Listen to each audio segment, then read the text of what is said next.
할렐루야. 대림절 첫 번째 주 수요 예배 하나님 앞에 올려드리겠습니다. 다 같이 기도하겠습니다.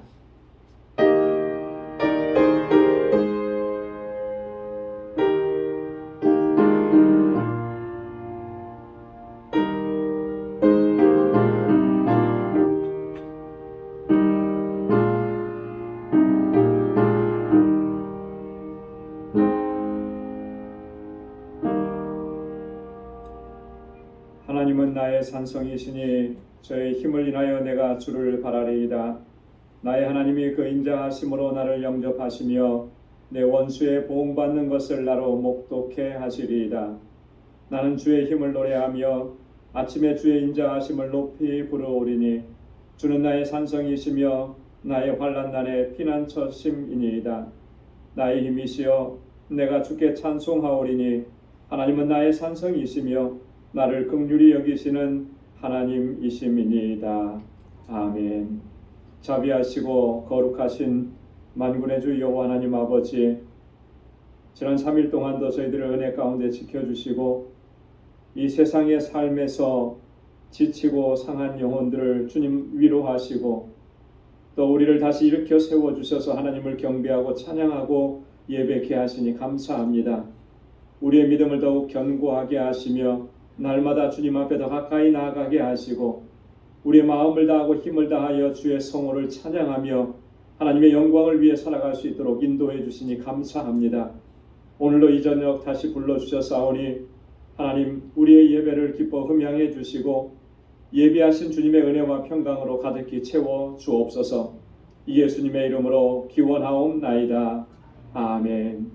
전능하사 천지를 만드신 하나님 아버지를 내가 믿사오며 그 외아들 우리 주 예수 그리스도를 믿사오니 이는 성령으로 잉태하사 동정녀 마리아에게 나시고 본디오 빌라도에게 고난을 받으사 십자가에 못 박혀 죽으시고 장사한 지 사흘 만에 죽은 자 가운데서 다시 살아나시며 하늘에 오르사 전능하신 하나님 우편에 앉아 계시다가 저리로서 산 자와 죽은 자를 심판하러 오시리라.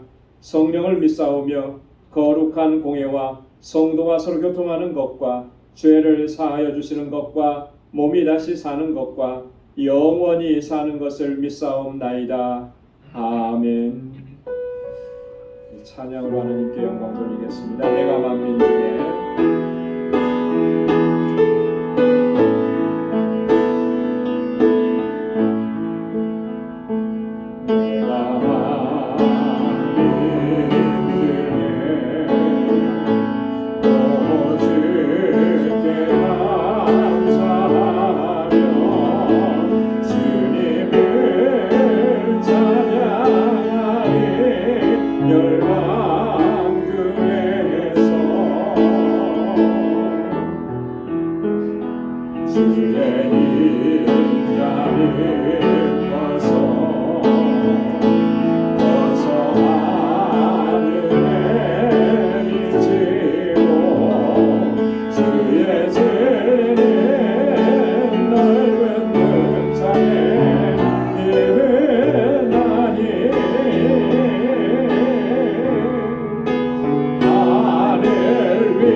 약속 믿고 굳게 서리라 굳게 서리 영원하신 말씀 위에 굳게 서리 굳게 서리 그 말씀 위에 굳게 서리라 주의 약속하신 말씀 위에서 세상 몇몇에게 엄습할 때에 말씀으로 입서싸워 이기며 약속 믿고 굳게 서리라 굳게 서리 영원하신 말씀 위에 굳게 서리 굳게 서리 그 말씀 위에 굳게 서리라 주의 약속하신 말씀 위에서 영원하신 그의 사랑이 믿고 성령으로 힘써 싸워 이기며 약속 믿고 굳게 서리라 굳게 서리 영원하신 말씀 위에 굳게 서리 굳게 서리 그 말씀 위에 굳게 서리라 주의 약속하신 말씀 위에서 성령 인도하는 대로 행하며 주님 품에 항상 안식 얻으며 약속 믿고 굳게 서리라 굳게 서리 영원하신 말씀 위에 굳게 서리 굳게 서리 그 말씀 위에 굳게 서리라 4절이요 주의 약속하신 말씀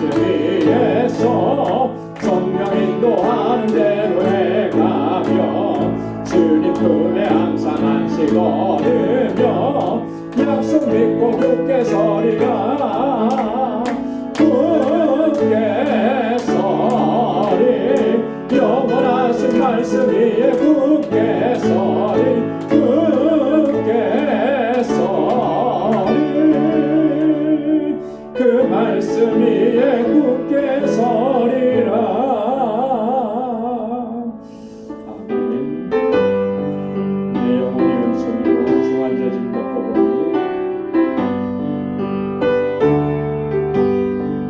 내 영혼이 은총이고 중환자진 덮어보니 슬픔 많은 이 세상도 전국으로 하루나 할렐루야 찬양하세 내 모든 죄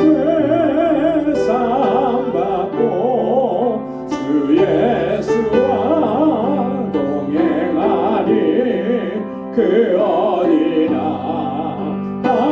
하늘나라 주의 얼굴 뵙기 전에 멀리 뵈던 하늘나라 내 마음속에 이루어지니 날로 날로 가깝도다 할렐루야 찬양하세 내 모든 죄 사함받고 주 예수와 동행하니 그 어디나 하늘나라 높은 산이 거친 들이 조망이나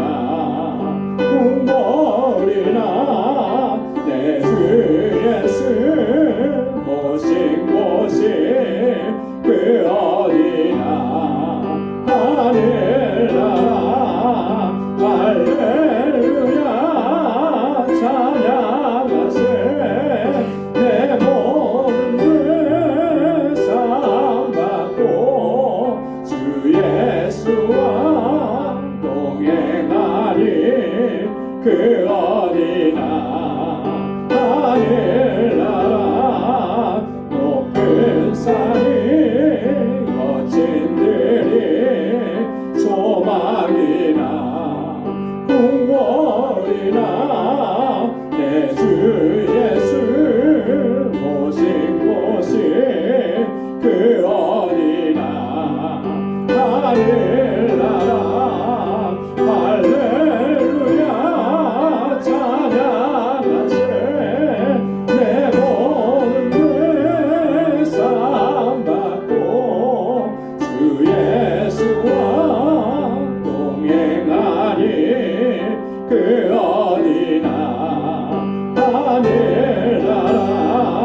통성으로 함께 기도하겠습니다. 먼저 교회를 위해서 하나님께서 세우신 뜻과 목적을 잘 감당하고 사명을 잘 감당하는 교회 되게 하옵소서. 특별히 영혼 구원의 사명 잘 감당하게 하시고 진정한 믿음의 공동체, 사랑의 공동체가 되게 하옵소서. 주의 종들과 귀한 직분자들을 위해서 기도해 주시고 지난주에 새로 임직을 받으신 11명의 임직자들을 위해서 하나님께서 능력으로 던짐해 주시기를 위해서 기도해 주시고 우리 주일학교와 유스그룹과 EM 또 교사들과 우리 전도사님 위해서 함께 기도해 주시고 환우들을 위해서 연로하신 어르신들을 위해서 특별히 우리 이순재 권사님의 남동생 위해서 함께 기도해 주시고 우리 선교지를 위해서 알라메다를 위해서 그리고 오늘 가지고 나온 우리의 간절한 기도의 제목 이 시간 다 같이 통성으로 함께 아뢰겠습니다.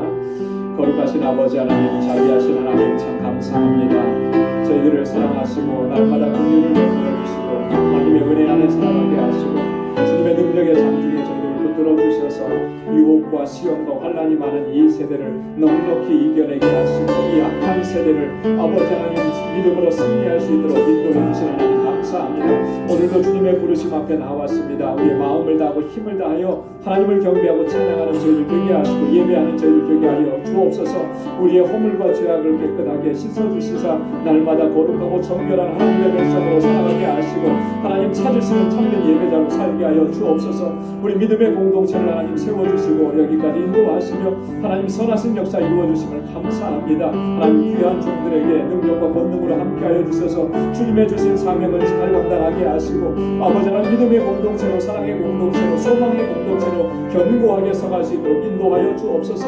세우신 주의 종들에게 능력과 권능을 덧입혀 주옵소서. 새로이 임직받은 하나님 11번의 임직자들에게 하나님 능력으로 함께하여 주시고 주님 앞에 충성스러운 종으로 서게 하시며 아버지 하나님의 주님의 몸된 재단에 하나님 야긴과 보아스와 같이 기둥과 같이 쓰임받는 일꾼들이 다 되게 하여 주시옵소서. 늘 깨어서 기도하게 하시고 주의 약속의 말씀 붙잡고 아버지 주님만 의지하고 나갈 수 있도록 도와주옵소서. 그 귀한 성령을 통하여서 하나님 우리 광주교회가 견고하고 든든하게 서가며 이 영혼 구원의 사명을 잘 감당케 하여 주시옵소서. 하나님 이곳에서 자라나는 우리 어린 신령들 사랑하는 학생들 청년들 하나님 강건하게 붙잡아 주시고 정말 아버지 저들에게 아버지 다윗에게 주셨던 그 믿음 솔로몬에게 주셨던 그 지혜 명철함을 허락해 주셔서 이 세대에 하나님의 귀한 일꾼들로 다 쓰임받게 하여 주시고 우리 교사들과 전도사님 능력의 장중에 붙들어 주시고 사랑하는 종들의 그 수고와 헌신을 하나님 기억해 주시사 주의 은혜와 복으로 가득히 채워 주옵소서. 육신의 연약함이 있습니다. 아버지 하나님 우리 삶의 실고가 있습니다. 경제적인 어려움이 있습니다. 사업의 어려움이 있습니다. 사랑하는 주의 종들의 그 곤고한 상황을 주님께서 살펴주시고 감찰하여 주시사 주님 긍휼을 베풀어 주시고 하나님 회복의 은혜를 허락하여 주시고 주님의 평강을 허락하여 주시옵소서. 우리 이순재 권사님의 사랑하는 남동생 하나님 주여 긍휼을 베풀어 주옵소서. 저를 치료하여 주시고 아버지 하나님 저를 회복시켜 주시고 저가 정말 주님 앞에 아버지 온전하게 아버지 주님 앞에 엎드리는 귀한 종이 되게 하시고 하나님의 놀라우신 회복의 은총을 더하여 주시옵소서.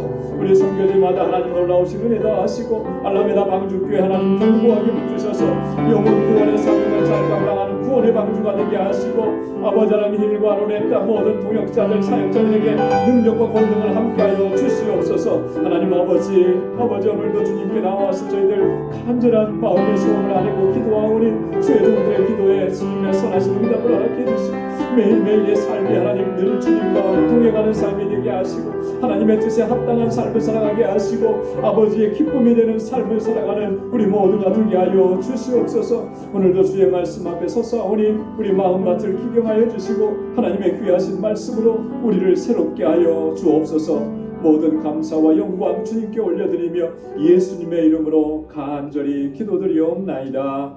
아멘. 아멘. 귀한 응답을 또 허락해 주실 줄로 믿습니다.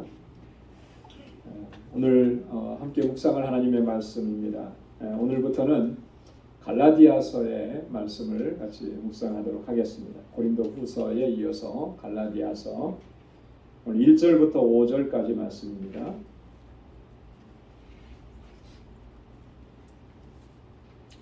갈라디아서 1장 1절에서 5절까지 말씀 한 절씩 기도하겠습니다. 사람들에게서 난 것도 아니요 사람으로 말미암은 것도 아니요 오직 예수 그리스도와 및 죽은 자 가운데서 그리스도를 살리신 하나님 아버지로 말미암아 사도된 바울은 교회는 모든 형제로 더불어 갈라디아 교회들에게 우리 하나님 아버지와 주 예수 그리스도로 쫓아 은혜와 평강이 있기를 원하노라. 그리스도께서 하나님과 우리 아버지의 뜻을 따라 이 약한 세대에서 우리를 건지시려고 일지를 위하여 자기 몸을 드리셨으니 다 함께요. 영광이 저에게 세세토록 있을지어다. 아멘. 아멘. 이 갈라디아서는 여러분 이 로마서와 함께 굉장히 중요한 내용을 담고 있습니다. 로마서와 갈라디아서는 상당히 그 내용적으로 상당히 비슷한 면들이 많이 있습니다. 그 비슷하다라고 하는 것은 뭐냐면 그 갈라디아서에서도 로마서처럼 이신칭의를 강조한다라고 하는 거예요. 여러분 이신칭의가 뭐죠? 뭐 이신득의라고도 하기도 하고 이신칭의라고도 하기도 해요. 이신칭의가 뭐죠? 자주 듣는 표현이잖아요, 그죠? 이신칭의 이게 다 한문인데요. 믿음으로 말미암아 의롭다함을 얻는다, 의롭다 칭해진다 그러거든요. 이신칭의 하면은 의롭다고 칭함을 받는다는 뜻이고 이신득의 하면은 의롭다함을 얻는다라고 하는 그런 의미예요. 그러니까 로마서에서 바울이 강조한 게 그거잖아요. 우리는 믿음으로 말미암아 구원받았고 믿음으로 말미암아 의롭다함을 얻었다. 갈라디아서에서도 마찬가지입니다. 갈라디아서에서. 그래서 이 갈라디아서를 읽을 때 이따가도 뒤에 잠깐 얘기하겠지만 특별히 3장과 4장에 가면 이 이신칭의의 이 내용을 아주 자세하게 좀 설명을 하고 있습니다. 이 갈라디아서의 저자는 물론 바울입니다. 그죠? 그래서 1절 끝에 보면 사도된 바울은 이렇게 이야기하죠. 그럼 갈라디아서는 언제 기록이 된 것일까? 그럼 갈라디아라고 하는 곳은 어딘 것 같아요? 갈라디아. 뭐 그렇게 하면 또 너무 막연하죠. 그럼 갈라디아는 여기 한 가지 좀 이해해야 될 것이 있는데요. 갈라디아는 어떤 그 스페시픽한 지명이 아닙니다. 예를 들어서 우리 뭐 어떤 지명 하면은 고린도, 에베소, 그러면 한 도시, 그죠? 시티 뭐 그런 데예요. 근데 갈라디아는 그런 지명은 아니에요. 그거보다도 훨씬 더 넓은 지명, 넓은 지역을 얘기하는 거예요. 예를 들어서 미국에는 몇 개 주가 있습니까? 50개 주가 있잖아요. 그죠? 50개 주가 있으면 이 각각의 주 안에는 많은 도시들이 있죠. 그 중에 이제 하나가 우리가 살고 있는 뉴욕이잖아요. 뉴욕은 시티예요. 근데 뉴욕은 시티만 있는 게 아니고 다른 도시도 포함하는 주가 있어요. 뉴욕 주 같이 갈라디아 주 뭐 이런 식으로 이해를 하면 돼요. 그러니까 갈라디아는 좀 넓은 지역을 포함하고 그 안에 여러 도시들이 있어요. 그래서 바울이 이 갈라디아 지역에 있는, 그러니까 갈라디아서라고 하는 것은 갈라디아 지역에 있는 교회들에게 편지를 보낸 거예요. 그러니까 그 교회들은 구체적으로 어떤 교회인지 여기에서는 명시가 되어 있지 않아요. 하지만 바울이 복음을 전한 곳에는 교회를 세웠거든요. 그죠? 교회를 세웠는데 그 교회가 어떤 교회들이 있는가 좀 이따가 한번 좀 살펴보도록 하겠습니다. 이 갈라디아 지역에서 바울은 그러면 언제 복음을 전했을까요?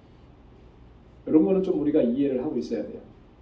그래야 이제 언제쯤 이 편지가 쓰여졌을까? 뭐 이런 것도 조금 우리가 이해하기가 쉬운데 갈라디아 지역에는 자 바울이 1차, 2차, 3차 전도 여행을 했는데 언제 여기 지역을 다니면서 복음을 전했을까요? 셋 중에 하나인데, 그죠? 셋 중에 하나 찍어도 3분의 1의 확률이죠. 언제일 것 같아요? 예? 세 번째? 예.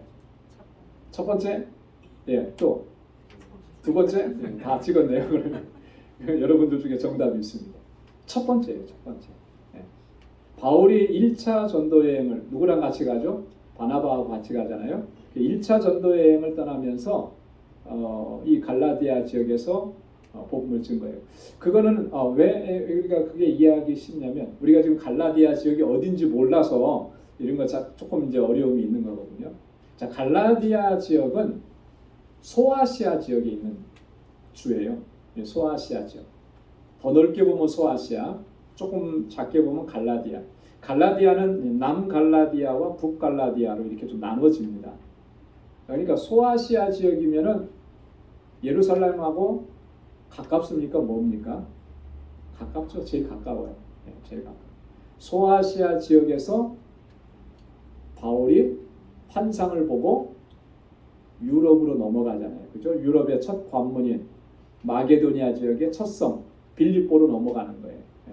그러면서 이제 2차 또 3차 전도 여행을 떠나게 되는데 1차 전도 여행 때 그래서 여러분 사도행전 14장 그리고 15장 요 사도행전 14장 읽어보면 거기에 보면 이제 어느 지역에서 복음을 전했다라고 하는 것이 이제 나옵니다. 그래서 1차 전도 여행 때 거기서 복음을 전하고 이제 거기를 떠나게 되죠.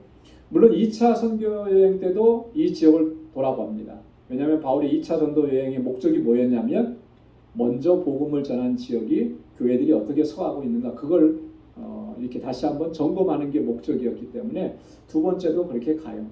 또 세 번째 3차 여행 전도 여행 갈 때도 그 지역을 통과해서 이제 가게 되는 것을 우리가 볼 수가 있는데요.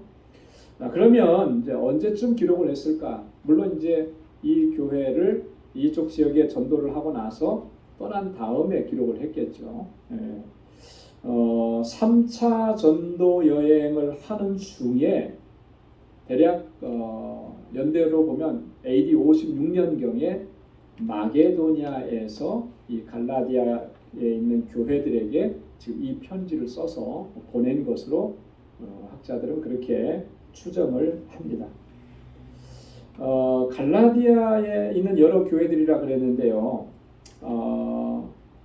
거기에서 복음을 전했을 때 바울이 이고니온이라는 곳에서 또 루스드라라고 하는 곳에서 또 더베라고 하는 곳에서 그리고 비시디아 안디옥이라고 하는 곳에서 복음을 전하게 됩니다.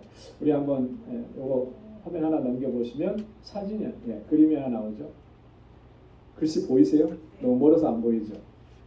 자, 맨 저쪽에 여러분들 보실 때 오른쪽에 안디옥이라고 있잖아요, 그죠?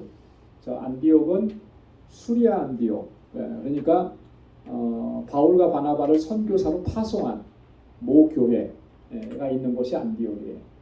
자, 거기에서 이렇게 왼쪽으로 이렇게 쭉 가보면 여기 이제 1차 선교 여행 때 다녔던 지역인데, 자, 그 지명들이 있죠. 더베라고 보이세요? 맨 오른쪽에 더베까지 가서 다시 돌아오는 건데, 자, 그 밑에 뭐가 있죠? 루스드라가 있죠. 그리고 그 위에 쪽에 11시 방향에 이고니온이 있고, 그리고 쭉 올라가면 안디옥이 또 하나 있어요. 그죠? 요 안디옥은 비시디아 안디옥이라는 이름이 성경에 2번 나오는데, 여기는 이제 비시디아 안디옥. 그렇게 해서 요 지역을 다니면서 복음을 전했어요. 요 지역이 바로 갈라디아 지역인 거예요. 남갈라디아라고 해요. 요 위로는 또 북갈라디아라고 그러고, 근데 바울은 북갈라디아 쪽으로는 가지 않았다고 합니다. 누가 갔을까요? 학자들은 바나바가 갔을 것이다 이렇게 추정을 합니다. 왜냐하면 바나바하고 바울이 2차 선교 여행을 떠나면서 갈라졌잖아요. 서로 다른 길로 갔거든요. 여기서 뭐 다른 데로 갈 길이 별로 없어요. 그래서 아마 바나바가 그 위쪽으로 선교 여행을 떠나지 않았을까 그렇게 보는 겁니다. 자, 요 지역에 있는 교회들에게 지금 보낸 편지가 바로 이 갈라디아서입니다. 그러니까 갈라디아서는 어떤 편지였을까요? 회람서신이라고 그래요. 회람이라는 말이 뭐죠? 돌려서 본다는 거거든요. 돌려본다는 거. 이 교회에서 바울의 편지니까 한번 읽고 다 읽었으면 뭐 필사도 또 했겠죠. 그리고 다 끝났으면 다음 교회로 전달해 주는 거예요. 이렇게 돌려서 읽는 서신을 회람 서신이라고 하는데 거의 대부분의 바울 서신들은 다 그런 용도로 썼어요. 요즘 같이 뭐 이렇게 카피를 금방 하고 뭐 컴퓨터로 딱 쓰면 몇 장 뽑아서 보내고 뭐 이렇게 되는데 그때는 그런 게 안 되잖아요, 그죠? 그러니까 한번 보내면 그걸 이렇게 돌려서 보면서 바울의 권면을 듣고 이제 그렇게 했던 것입니다. 바울이 갈라디아서를 쓰게 된 결정적인 이유가 있습니다. 그건 뭐냐면 우리가 고린도서를 읽으면서도 공부하면서도 계속 반복해서 이렇게 우리가 강조했던 것이 뭐냐면 바울이 이 복음을 전하고 교회를 세운 곳에서는 항상 이 믿음을 흔드는 그런 일들이 많이 있었습니다. 그죠? 거짓 사도들, 거짓 교사들이 와서 그들의 믿음과 신앙을 막 흔들어 놓는 일들이 꼭 그래요. 방해꾼들이 있었어요. 근데 그 방해꾼들 가운데 가장 심각하게 영향을 줬던 사람들이 누구냐면 유대에서 내려온 같은 그리스도인이라고 하면서 아직 유대의 율법주의를 벗어나지 못하고 그것을 가지고 있는 사람들. 이런 사람들이 바울이 전한 복음을 자꾸 훼손시키는 거예요. 자, 바울은 복음을 증거하면서 구원은 어떻게 얻는 거라 그랬습니까? 오직 믿음으로 말미암아 구원 얻는다 그랬어요. 그죠? 믿음 외에 다른 것은 없는 거예요. 그러니까 인간의 어떤 노력, 행위를 철저하게 배격하는 거죠. 이게 복음의 핵심이고 진리인데 이 율법주의자들은 그렇지 않은 거예요. 그죠? 와서 그래 예수 믿는 것도 필요하고 중요한데 그것만 필요한 게 아니다. 자신들은 유대인들이니까 유대인들이 강조했던 게 뭐예요? 크게 보면 두 가지잖아요. 그죠? 율법하고 할례를 행하는 것. 율법과 할례. 이방인도 할례를 받으면 유대인 공동체 안에 들어올 수가 있었어요. 그러니까 율법을 철저하게 지켜야 되고 할례도 받아야 된다. 이걸 자꾸 얘기하는 거예요. 그러니까 복음을 자꾸 훼손하는 거죠. 그죠? 예. 이렇게 이제 갈라디아 교회나 그 지역에 있는 성도들이 믿음이 흔들리는 거예요. 이런 것을 이제 바울이 소식을 듣고 그게 아니다라고 하는 것을 다시 한번 강조하면서 이 편지를 보내게 된 겁니다. 그래서 갈라디아서 5장 4절에 보면 아주 단호하게 얘기합니다. 율법 안에서 의롭다함을 얻으려 하는 너희는 그리스도에게서 끊어지고 은혜에서 멀어진 자로다. 자, 율법 안에서 의롭다함을 얻는다. 이게 뭐냐면 율법의 행위로, 행위 구원으로 내가 어떤 행위를 했기 때문에 내가 구원을 얻었다라고 하는 이것을 붙잡고 살아가게 되면 너희는 이미 그리스도에게서 끊어진 자고 은혜에서 멀어진 자다. 여러분 내 행위가 들어가고 내 행위를 강조하는 이상에는 그 자리에는 은혜가 머물 자리가 없는 거예요. 그죠? 은혜라고 하는 말은 뭐죠? 은혜는 거저 주신 선물이잖아요. 그죠? 내가 어떤 노력을 하거나 내가 어떤 힘을 쓰거나 이런 거 아닌데도 그냥 거저 주신 게 은혜예요. 그러니까 우리가 구원받은 거, 우리가 믿음을 갖게 된 거 다 은혜입니다. 여러분들이 믿음을 가진 거, 여러분들이 막 내가 믿음을 갖고 싶어 해갖고 가져진 게 아니라는 거예요. 하나님께서 내 안에 이미 믿음을 주신 거죠. 그래서 믿어진 거예요. 예. 이미 내 안에서 성령께서 그렇게 역사하신 거죠. 그게 은혜라고 하는 거예요. 그죠? 근데 내가 율법의 행위 안에서 의롭다함을 얻으려면 그 은혜에서부터 멀어지고 그리스도에게서 끊어지는 거다. 아주 단호하게 얘기하죠. 갈라디아서 6장 12절에도 보면 이 할례주의자들을 아주 철저하게 배격합니다. 무릇 육체의 모양을 내려 하는 자들이 이 육체의 모양을 낸다라고 하는 게 이제 할례받는 할례주의자들을 얘기하는 거예요. 억지로 너희로 할례받게 하면 자 와서 자 지금 갈라디아 교회들은 다 어느 지역에 세워진 교회들입니까? 그러니까 유대인들의 입장에서 보면 이방인 지역에 세워진 거잖아요. 그죠? 그러면 그 공동체 안에는 유대인들이 더 많겠습니까? 이방인들이 더 많겠습니까? 당연히 이방인들이 더 많겠죠. 자, 그런데 이 유대주의자들이 들어와서 그 이방인들을 향해서 뭐라는 거예요? 너희 할례를 받아야 된다. 이렇게 얘기하는 거잖아요. 예. 억지로 그러니까 억지로 너희로 할례를 받게 하는 것은 저들이 그리스도의 십자가를 인하여 핍박을 면하려 함이라. 할례를 받지 아니하고 그렇게 믿음 생활한다 그러면 유대인들로부터 핍박을 받게 된다는 거죠, 그죠? 그런 걸 면하게 하기 위해서 너희도 할례를 똑같이 받아야 된다. 그러면 유대인들이 너희를 핍박하지 않을 것이다. 이렇게 얘기한다. 이게 얼마나 복음을 훼손시키는 일이냐. 이걸 이제 얘기하는 거예요. 그러면서 바울은 오직 믿음으로만 의롭게 된다는 걸 강조하고요. 또 복음이 주는 자유를 강조하는 것입니다. 율법은 우리를 자유케 하는 것이 아니라 율법은 어떻게 한다 그랬죠? 우리를 정죄하는 거예요. 정죄. 자, 여러분 율법의 기능은 크게 두 가지가 있습니다. 하나는 정죄의 기능이 있어요. 법이니까 그 법을 거역했을 때는 벌을 받게 되고 너는 죄인이다. 이게 이제 딱 정해지게 되는 거잖아요. 그죠? 요즘에 법이 굉장히 많잖아요. 법이 많은데도 불구하고 여전히 그 법을 피해서 어떤 문제가 발생하는 일들이 있대요. 그러면 판사들도 판결을 못 한대요. 왜냐하면 판결은 뭐에 의해서 판결해야 돼요? 법의 근거에서 판결을 내려야 돼요. 근데 그걸 판결할 만한 법이 없으니까 그걸 판단을 못 하는 거예요. 판단을 못 해요. 법이 있으면 너는 이 법의 근거에서 당신은 죄인입니다. 이렇게 되는데 그게 안 되는 거죠. 법은 그런 거죠. 그래서 자꾸 법이 가면 갈수록 더 많아지는 거죠. 더 세밀하고. 법은 그런 기능이 있어요. 율법도 마찬가지예요. 율법도 우리가 하나님 앞에서 범죄했다. 이거를 가르쳐 주는 거예요. 그러니까 정죄의 기능이 있는 거예요. 율법 앞에 서서 죄인이 아닌 사람이 하나도 없는 거죠. 자, 그런 기능이 있는가 하면 또 하나는 율법은 갈라디아서 3장 24절에서 바울이 율법은 뭐라 그랬냐면 몽학 선생이라 그랬습니다. 몽학 선생. 몽학 선생이라는 말은 가정교사라고 하는 말이죠. 근데 그 몽학 선생이 어떻게 하느냐면 그리스도에게로 인도하는 몽학 선생이다. 그러니까 율법은 결국 우리를 어디로 이끌어 가느냐면 예수 그리스도에게로 이끌어 가는 거예요. 왜 예수 그리스도에게로 이끌어 갑니까? 율법으로 말미암아서는 의롭다함을 얻을 수 없기 때문에 우리를 의롭다 하시는 그분에게로 이끌어가는 게 율법이에요. 그래서 우리가 나는 죄인입니다 깨닫게 하잖아요. 율법은. 그러면 이 죄에서 나는 어떻게 구원을 얻을 수 있습니까? 그럼 그리스도께로 가야 된다.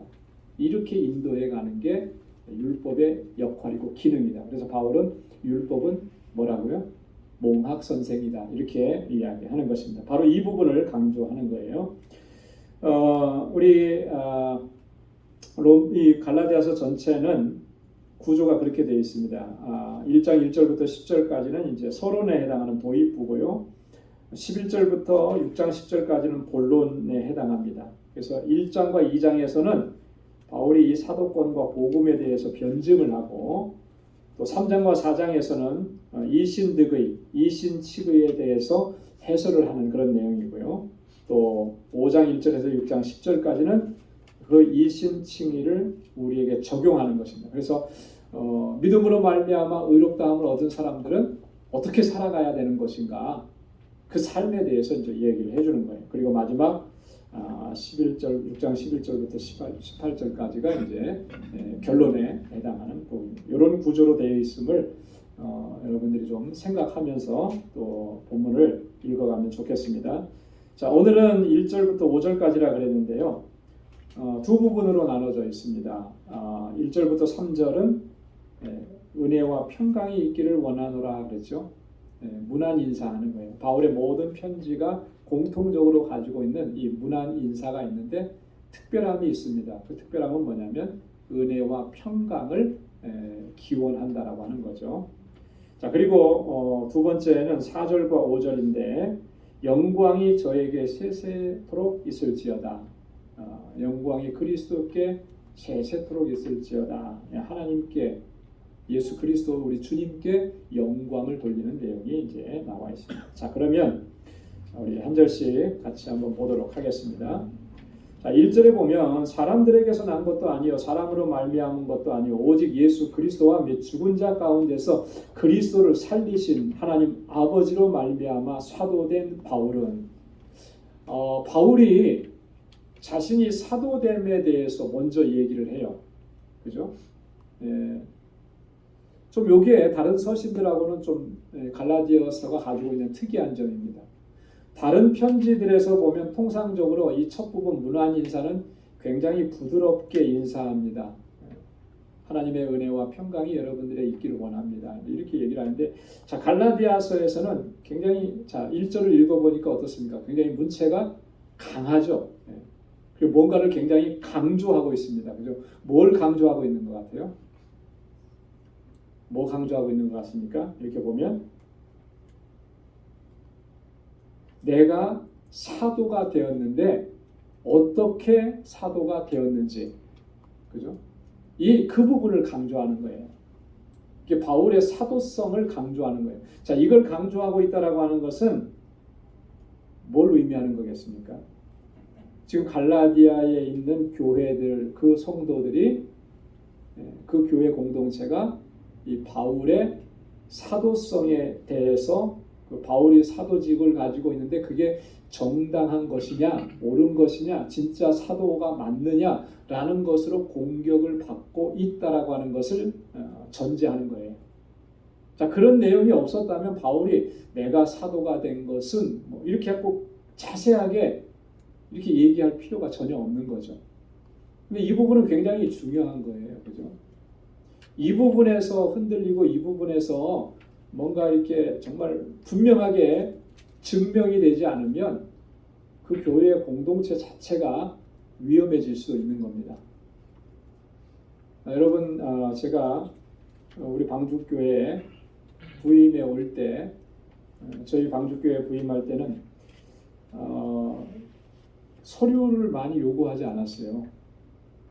딱 3개 보내달라고 그러더라고요. 이력서 1장, 그 다음에 가족사진 하나, 그리고 설교 테이프 하나, 요거 3개. 근데 요즘에는요, 뭐 그때도 그랬지만 요즘에는 요구하는 게 굉장히 많습니다. 그 중에 가장 중요한 것 중에 하나가 뭐냐면 안수증명서예요. 안수증명. 어디서 안수 받았는지, 어느 교단에서, 어느 교단에서 안수 받았는지, 그거 굉장히 중요한 거죠.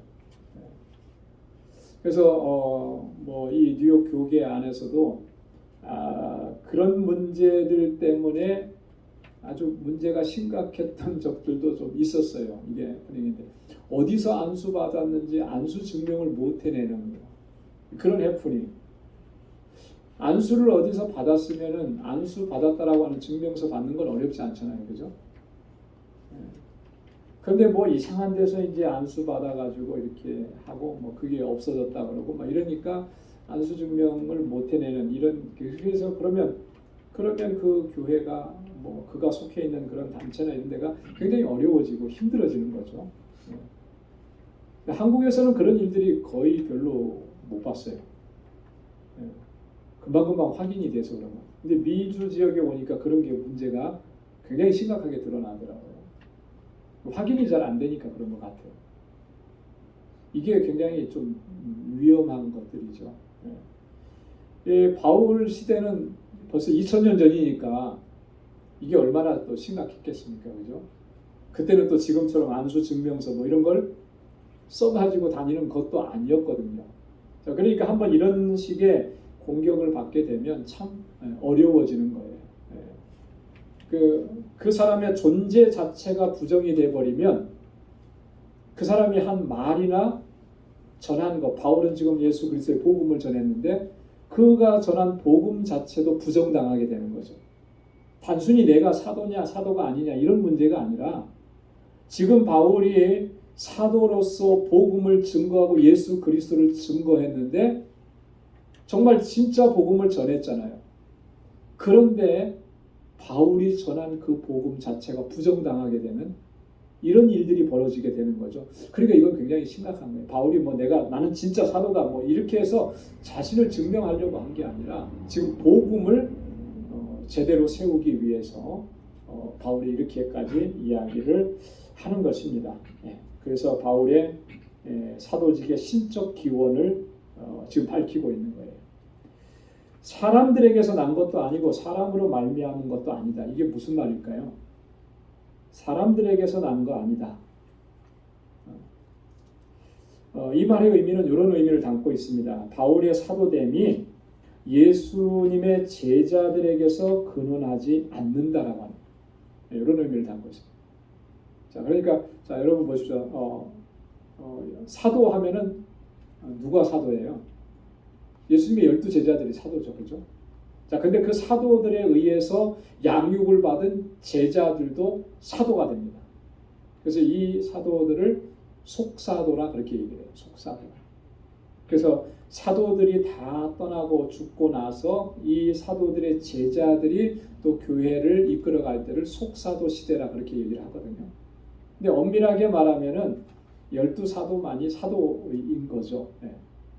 자, 그렇게 예수님의 제자들에 의해서 사도로 인침을 받고 칭함을 받고 복음의 사역을 감당하는 이런 사람들이 그때도 많이 있었거든요. 그리고 그게 정당했고, 근데 바울은 그런 의미로 드는 거예요. 내가 그 예수님의 제자들에 의해서 내가 사도라고 인정받은 그런 게 아니다라고 하는 거죠. 사람으로 말미암은 것도 아니다라고. 이 말의 의미는 뭐냐면 이런 겁니다. 자기 자신이나 혹은 타인의 의지에 의해서 내가 사도가 된 게 아니다라고 하는 거예요.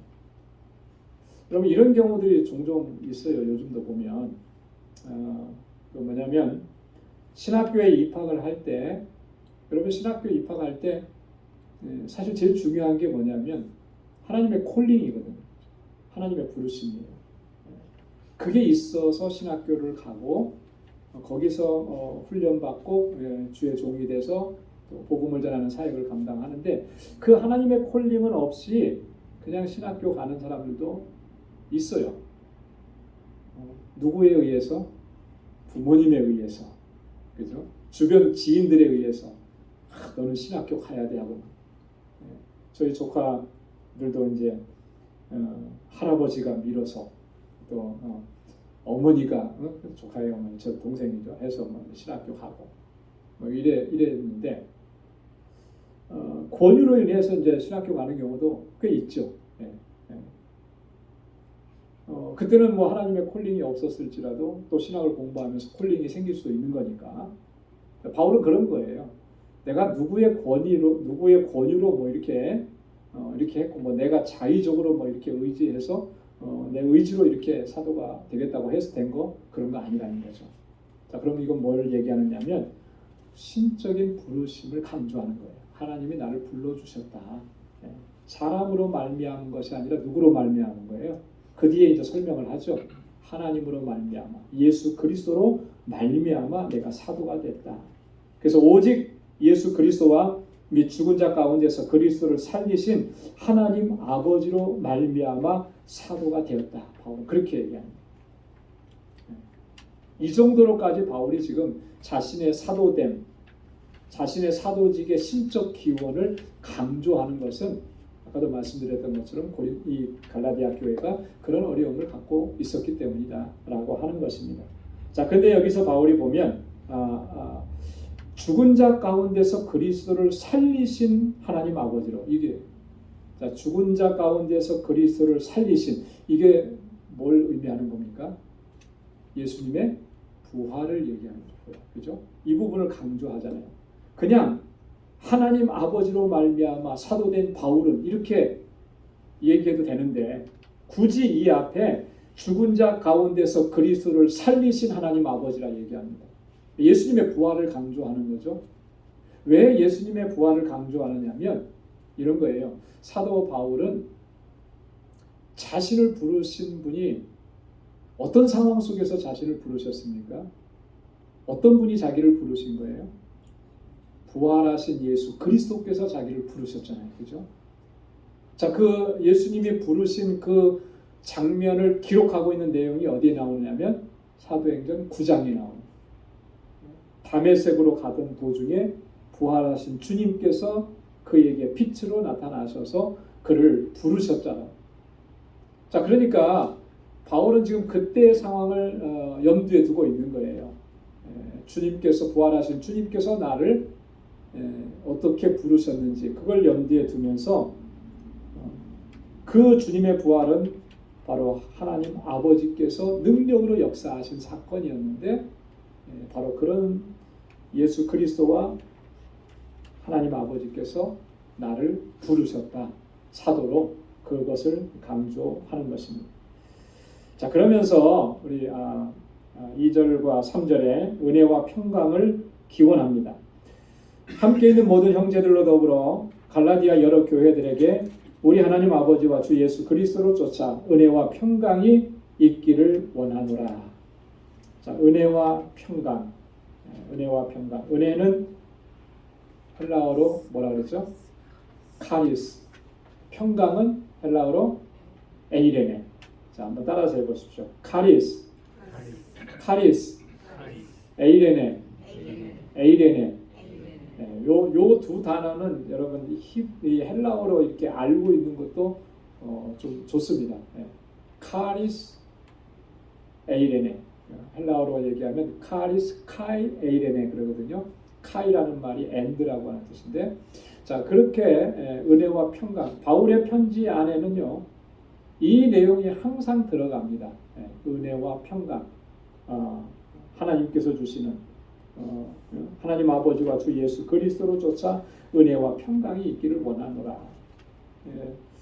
저도 그래서 문안 인사나 이렇게 이렇게 메시지 보내고 할 때 항상 이 표현을 많이 사용을 하는데요. 여러분 그렇게 인사하면 참 좋을 것 같아요. 그죠? 하나님의 은혜가 있기를 원합니다. 그죠? 하나님의 주시는 평강이 있기를 원합니다. 그것보다 사실 더 귀한 축복의 말이 어디 있겠습니까? 그죠? 하나님의 은혜와 하나님의 평강보다 더 귀한 게 뭐가 있겠어요? 사실 오늘 이 시대는 우리가 그 은혜 안에서 살아가지 못하고 그런 하나님의 주시는 평강을 누리지 못하니까 문제가 되는 거죠. 하나님이 주시는 평강만 우리가 누릴 수 있다면 세상에 어떠한 일을 만나도 사실 근심, 걱정, 염려 이럴 게 없는 거예요. 그래서 이 인사는 굉장히 중요하죠. 자, 바울이 지금 문안 인사 2절과 3절에서 하고 있는데 바울은 항상 그래요. 이 편지를 쓸 때 보면 자기 혼자 이름으로 편지를 문안 인사하지 않습니다. 거의 대부분 자기와 함께 동역하고 있는 동료들의 이름도 같이 적어서 문안 인사를 보내는 거예요. 아주 독특하죠? 독특해요. 오늘 본문에도 보면은 함께 있는 모든 형제로 더불어. 자, 한 가지 차이점이 있다면 다른 편지들에서는 구체적인 이름을 적거든요. 근데 여기에서는 이제 구체적인 이름까지는 안 적습니다.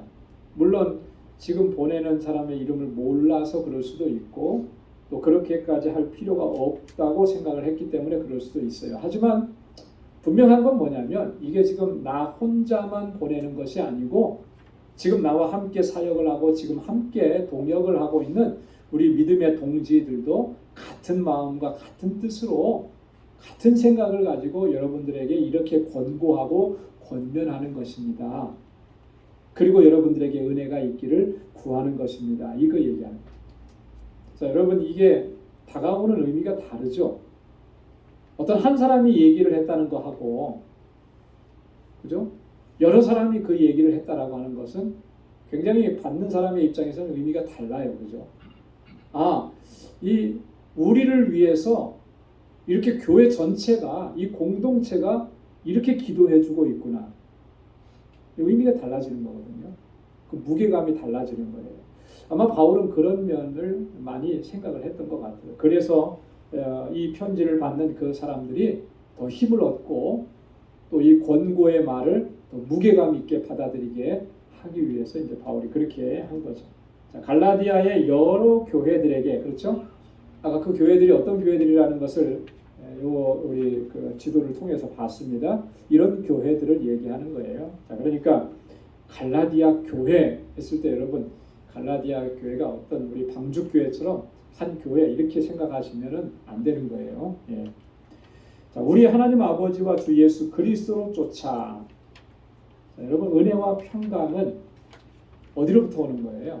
은혜와 평강은 우리 주 예수 그리스도와 하나님께로부터 오는 겁니다.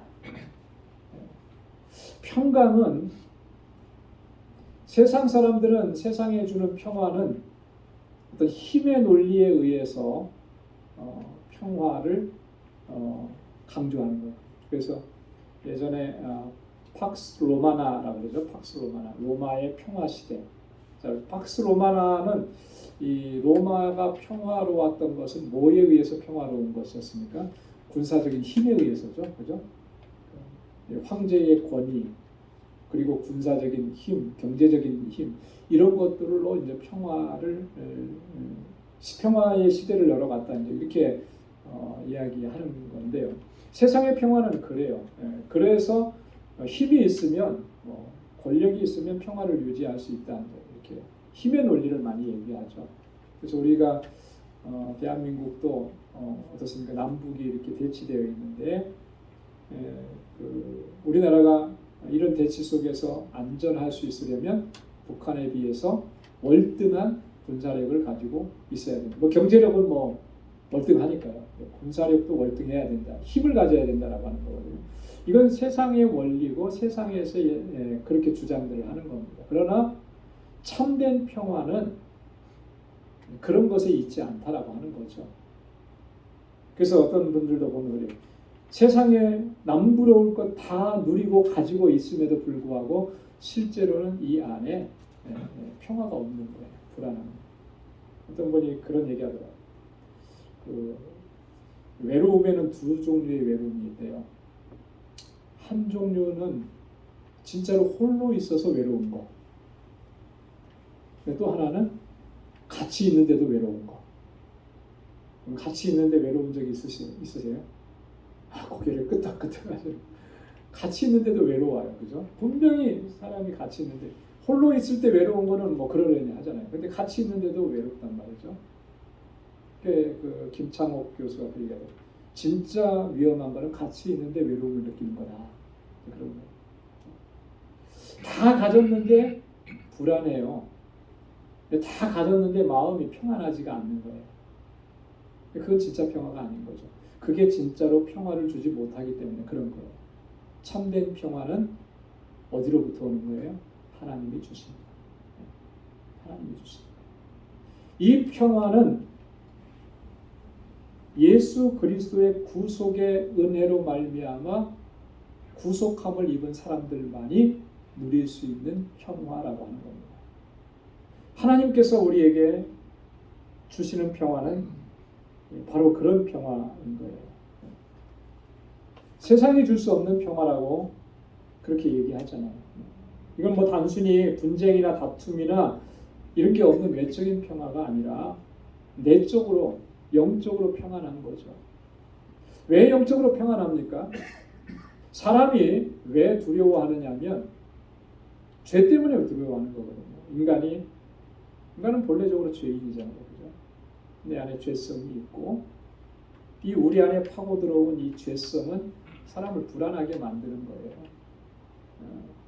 여러분, 아담이 범죄하고 어떻게 했죠? 숨었잖아요. 하나님을 두려워해서 숨었어요. 그가 하나님의 존재를, 세상 사람들이 하나님의 존재를 믿지 않고 부정한다고 해도 그 안에 있는 그 죄는, 그 영혼은 하나님의 존재를 피해갈 수가 없는 거죠. 왜요? 하나님이 창조하시고 하나님이 만드셨잖아요. 그죠? 그렇기 때문에 내가 이성적으로 하나님을 부정한다고 해도 그 안에 있는 영혼은 하나님의 존재를 부정할 수가 없는 거예요. 네. 자기의 창조주인데, 그런데 범죄하고 그가 죄악 가운데 머물러 있고, 그러니 그 상태에서는 두려움이 찾아올 수밖에 없고, 근심하고 염려하고 걱정할 수밖에 없는 거죠. 참된 평화가 없는 거예요. 진짜 평화는 이 문제를 해결한 받은 사람들만이 누리는 겁니다. 할렐루야. 주님께서 우리를 찾아와 주셔서 이 문제를 해결해 주셔서 더 이상은 죄의 정죄 가운데 빠져들지 않냐고, 예수 그리스도께서 주신 은혜, 여기서 은혜라고 하는 카리스는 그런 거잖아요. 예수 그리스도의 십자가 구속의 사건을 통해서 우리가 누리게 되는 하나님의 구원의 은총, 그게 카리스예요. 은혜. 그것을 가지고 있는 사람들이 우리 영혼과 마음에 평강을 누리는 거죠. 평강을. 그것은 세상에 뭐가 있고 없고 이런 게 아니라는 거예요. 이 죄와 그 죄의 삭선 사망이라고 했는데 그 영원한 심판과 멸망을 벗어난 해결함 받은 그 사람들이 누리는 평화라고 하는 것입니다. 그 평강이 있기를 원합니다. 바울이 그렇게 인사하는 거예요. 여러분, 이런 평강을 우리에게 허락해 주신 그 은혜에 늘 감사하면서 오늘 나의 삶의 하루하루의 삶이 그 평강 안에서 기뻐하고 감사하고 또 하나님을 찬양하고 하나님께 영광 돌리고 그렇게 살아갈 수 있는 우리 모두가 될 수 있기를 주님의 이름으로 축원합니다. 자, 오늘은 여기까지만 하도록 하겠습니다. 4절, 5절 말씀은 다음 주에 또 같이 이어서 말씀을 또 나누도록 하겠습니다. 우리 잠깐 기도하겠습니다. 하나님 아버지 감사합니다. 오늘부터 우리 갈라디아서의 말씀을 함께 상고합니다. 우리를 구원하시기 위해서 하나님 독생자 예수 그리스도를 보내주셨고 주님께서는 나의 모든 이 죄와 허물과 이 모든 것들을 대신 지시고 십자가에 달려 돌아가시고 대속물로 자신을 내어주시면서 우리의 구원을 이루셨습니다. 성령 하나님께서 우리 안에 믿음을 주셨고 예수 그리스도의 그 구원을 우리에게 전달해 주셨고 그래서 우리가 믿음으로 주님 앞에 나아갈 수 있게 하시는 은혜에 감사합니다. 하나님께서 주시는 그 은혜와 하나님께서 주시는 그 평강을 누릴 수 있게 하신 것 너무나 감사합니다. 하나님, 이 세상의 일들에 흔들리고 두려워하고 염려하지 않게 하시고 오직 주님 안에서 평강을 누리고 또 하나님 앞에 영광 돌리며 살아가는 우리 광주의 권속들이 다 되게 하여 주옵소서. 이제는 우리 주 예수 그리스도의 무한하신 은혜와 하나님 아버지의 크고 놀라우신 사랑과 성령의 위로 교통 충만하심의 역사가 은혜 안에서 승리하고 오직 하나님의 영광을 위해서 살아가기로 결단하는 우리 광주의 모든 믿음의 권속들 또 저들의 가정, 직장, 생업의 터전 위에 이제로부터 영원까지 함께 하시기를 간절히 축원하옵나이다. 아멘.